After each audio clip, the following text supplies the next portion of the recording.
So history is weird, right? One wrong move and all of a sudden your country is involved in a conflict for 20 years, starting out with good intentions, arming guerrilla-style militias that eventually go from an ally to an opposition force when you stop giving them aid. Then, 10 years later, they pop back up on the radar as a hostile element that you have to try and remove, leading to being tied up in a war far away from your own country as resentment slowly grows from the home populace and a solution flummoxes leader after leader. Oh, no, not that one. Aha! Vietnam, a country of stupendous scenery, wonderful citizens, and the creative muse of some great war movies, some not-so-great war movies, some great documentaries, and, amazing hats. The attitude towards this war began in the 90s, at a time where we were, as a nation, desperately trying to forget everything about the Cold War, whether it be the nukes, the proxy wars, the shady government goings-on, or the color red for some reason. Because of this, Vietnam became more of a war than a country for a lot of us, especially for people my age or younger, which is a damn shame, because it's a great country. But we're not talking about that today. We're talking about how the United States royally fucked up that country for around 30 years. For any of you who have been through a high school freshman history course, watched the fantastic new Ken Burns documentary, or played Call of Duty Black Ops, the best Call of Duty game of all time, don't at me, you motherfuckers, you'll know that pretty much the entire American involvement in Vietnam is a gigantic clusterfuck of bad mistakes and missed opportunities. Now, for the sake of being as nonpartisan as I care to be, there were noble efforts by American peace workers to make Vietnam a better place for all its citizens. That and the communists were terrible people who mass murdered their way to a one-party system. But the American government's approach to conducting this war was operationally problematic, to say the least. The United States went into Vietnam originally as advisors to the newly formed South Vietnam in the second half of the 1950s, and America was so afraid of communism that they were willing to prop up brutal dictators in the South to prevent its spread. Now, I'm not going to weigh in on whether the domino theory in Southeast Asia was worth sending the US military in, because this video would be 4 hours long and I don't care enough. But what I can say about the American approach once they did start sending soldiers in en masse is that it was wrong. So wrong. So very wrong. Things didn't start out great, as the first leader of South Vietnam, Ngo Dinh Diem, sorry if I butchered that, I'm probably going to turn into a seasoned meat packer with all the names I'll have to be pronouncing during this video. He was hugely corrupt and unpopular in both South Vietnam and America. This was made evident in 1963 when he was assassinated after being removed from power while the United States whistled and pretended to be texting instead of trying to stop this coup d'etat. This kicked off a firestorm of political upheaval that was the equivalent of a California wildfire, with all of the trees being made of gasoline. But right before the Gulf of Tonkin incident happened in 1964, which began U.S. escalation in the conflict on a large scale. Over the next decade, hundreds of thousands of U.S. troops would come through Vietnam, fighting and dying for questionable political motives, but with a killer soundtrack. The first mistake that the US made was assuming why Vietnamese people were flocking to the communists in the first place. The South Vietnamese government was corrupt, really corrupt. Like Scrooge McDuck diving into a pile of money laughing maniacally corrupt.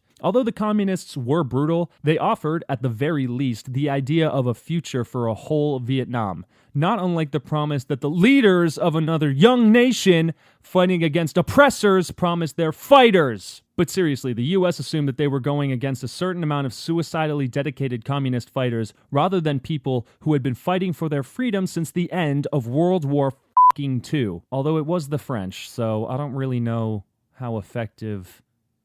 You know what? Never mind. The US approach to fighting this war was not great. They fought as if there was a uniformed military opponent waiting for them across battle lines that needed to be measured, accounted for, and attacked according to tactics developed and used to great success in both World War II and Korea, aka the war that everyone forgets about and needs to be made into a fucking video game already. Get on it, you lazy bastards! But that's not what they found. What they found, as many of you are at least partially aware, was a countryside whose allegiance was village to village, a government that barely worked at all, and a resistance group with seemingly endless volunteers and a terrifying-ass name, that being the Viet Cong. And because of this, the US High Command obviously did absolutely nothing to their military approach fighting them.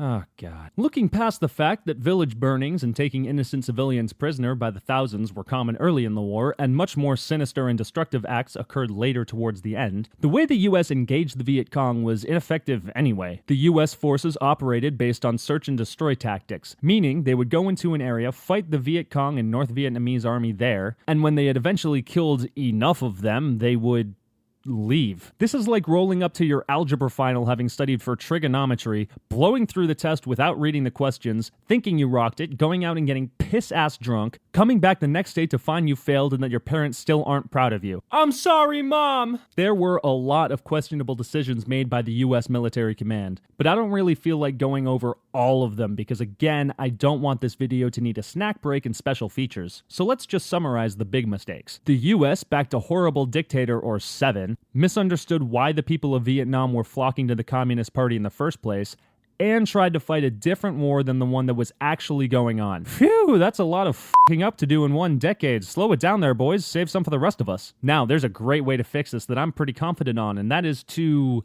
not get involved in the first place. Seriously, just don't get involved. Don't send advisors. Don't do anything. It's like seeing someone vomit into their own shoe on the subway. You just don't get involved in any capacity. But that would be lazy on my part, and I need to try to get this video to 10 minutes because I'm told that's important for some reason. So, I'll try to fix this after the US had already metaphorically stuck its dick in crazy. Specifically, I'll be looking at what happened after the Gulf of Tonkin incident and how the US approached the campaign after the escalation started. And the first thing on that list, that's in reality 15.25 miles long, is to not actively engage the Viet Cong. Let me explain. When the US military went on these search and destroy missions, the Viet Cong and ARVN were the ones that chose all the engagements. The Viet Cong not only had a much better knowledge of the local terrain, but also had a vast series of interconnected tunnels that they used to hide from the US forces. Then, when the US eventually came and got them, or tried, they would choose whether or not they wanted to fight. If they did, they would burst out of the ground like communist diglets and take on the US forces. And if not, they would stay underground like communist groundhogs and simply let the US forces walk by. So how do you fix this? You don't go out and challenge them to a fight in their own backyard, dipshit.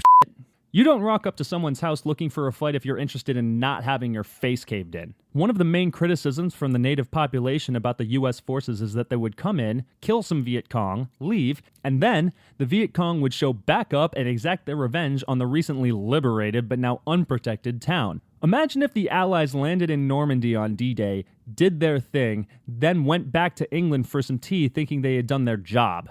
That's not how you win any war, let alone this one. As Supreme American War Man, my first sweeping change would be to use the US forces to protect and guard the villages and cities that don't affiliate with the communists or the Viet Cong. If you want to win the hearts of the Vietnamese population, you can't let them be shot through their fucking hearts. So instead of finding Viet Cong to kill, use the troops to protect the countryside.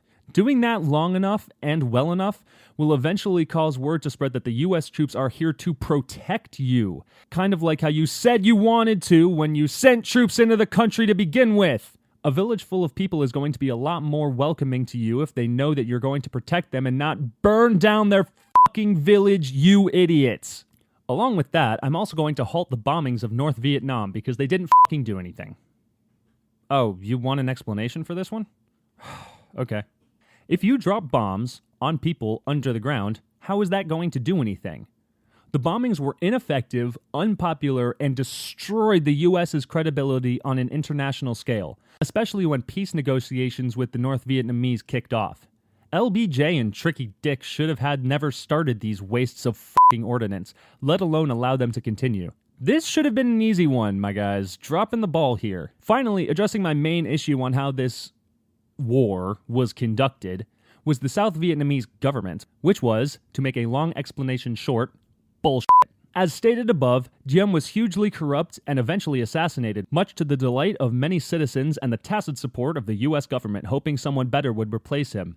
And what do you know, the guy who came next was just as fucking awful. First, after the military coup, was the phenomenally named Big Min, a general who was himself removed by Nguyen Khan, followed by a lot of people who were just as corrupt and just as difficult to pronounce for someone as white as myself. The main problem with fixing this issue is that you need the Vietnamese people to elect their own governments, seeing as defending democracy was the whole fucking reason you came to Vietnam in the first place, or at least it's why you said. So just appointing someone is out of the question. However, if we take into account the first change I made, defending the Vietnamese instead of hunting the communists, we can take the same approach to allowing democracy to flourish. The US would need to go to the Vietnamese candidates running for election and say, look, your country is fragile right now. Whoever wins this election is going to be under a microscope so magnified that if you even go to the bathroom without washing your hands, you're going to be in deep shit, f***er. Basically speaking, tell whoever is running for the elected office that if they don't play fair and square,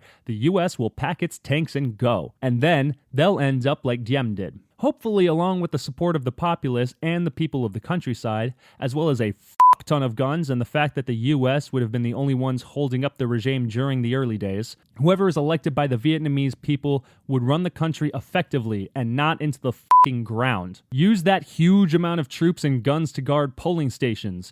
Use them to make sure votes are tallied accurately, and for the love of make everything public and don't hide it. Hiding things in fragile national times is how you get a coup. Do you want a coup? Because that's how you get a coup. With the support of the Vietnamese people, US troops not being sent to their deaths for no tactical gain, and the South Vietnamese government hopefully running at least smoothly enough to provide their citizens with the basic necessities you would expect from your government, the situation would stabilize to the point where the US would be able to pull out at the same time they did, roughly, and leave a country ready to thrive and grow instead of leaving a country to rebuild itself from its own damn ashes. Kind of like how we helped two other nations in the East Asian region rebuild after the conflicts devastated their countries. Okay, this emphasis joke is getting old, my bad. Psych, bitch, I'm still gonna shout. Now, in the real world, this would be a fucking monumental amount of shit for the US and South Vietnamese governments to accomplish. Especially with the Viet Cong and North Vietnamese army breathing down their neck, plus the relentless assault of communist propaganda that proved extremely effective in reality. Even if everything went exactly according to what I laid out here, there's still a decent chance that the whole thing would fail simply because war is hell and revolutions are usually a goddamn mess. But hey, at least in this scenario, we have a fighting chance of helping instead of just fucking an entire country from the word go. Thanks again for watching, and be sure to go check out that new Ken Burns documentary on the Vietnam War. Seriously, it's on Netflix and it's amazing. Binge that right now. Go, do it!